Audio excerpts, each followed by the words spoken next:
Modern applications are often containerized, making them more portable and efficient. As you scale your containerized applications to handle larger and larger workloads, managing the infrastructure can become rather complex. Fortunately, the open source and extensible platform Kubernetes can help manage containerized workloads across multiple host environments. By defining your Kubernetes environment in configuration files, often in an industry-standard YAML format, you can eliminate much of the manual work traditionally required for managing a distributed deployment. Examples of traditionally manual tasks that Kubernetes streamlines are load balancing traffic to your containers, orchestrating storage volumes, automating rollouts to new versions or rollbacks to previous versions of your application, and repairing the cluster if a portion of it crashes or goes offline. The array of features built into the Kubernetes platform makes it particularly ideal for cloud-native application environments requiring portability or rapid scaling. Environments are declared in configuration files, so they can be easily migrated or recreated on a different server or cloud provider, as long as Kubernetes is installed and ready. Let's look at some of the key components within Kubernetes that make up a cluster. At the core of the Kubernetes platform is a pod, the smallest deployable unit of computing.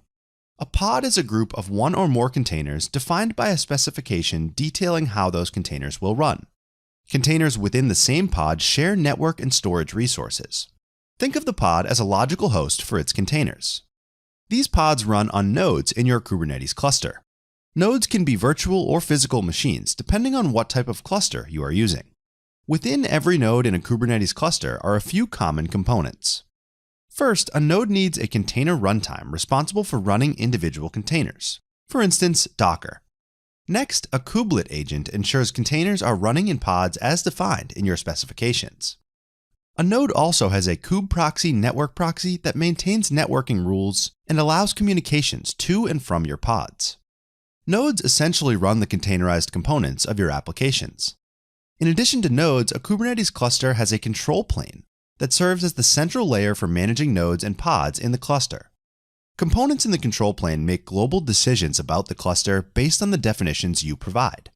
For example, if you've defined that 8 replicas of a given pod should be running in your cluster, and only 7 are running after one crashed, the control plane will start a new pod to satisfy your replica criteria, returning to a state of 8 running pods.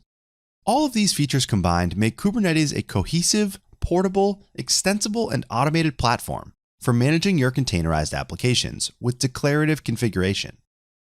For Intersystems Iris data platform users who build and run containerized applications, the Intersystems Kubernetes operator allows you to reap all of the benefits of Kubernetes and Intersystems Iris without extra manual work. The Intersystems Kubernetes operator extends the Kubernetes API with a custom resource that represents an Intersystems Iris topology. While this operator is not required to deploy Intersystems Iris within Kubernetes, it exposes information and settings in Intersystems Iris to Kubernetes for better streamlining and automation of application-specific tasks. For example, with the Intersystems Kubernetes operator, you can configure the data nodes in your cluster to be mirrored, or elastically scale your compute nodes to appropriately handle user workloads. Without the operator, you would have to manually interact with the individual containers running Intersystems Iris for tasks like these. To learn more about Kubernetes and all its benefits, you can browse the thorough documentation on the Kubernetes website. If you'd like to read more about the Intersystems Kubernetes operator, head to the Intersystems documentation site.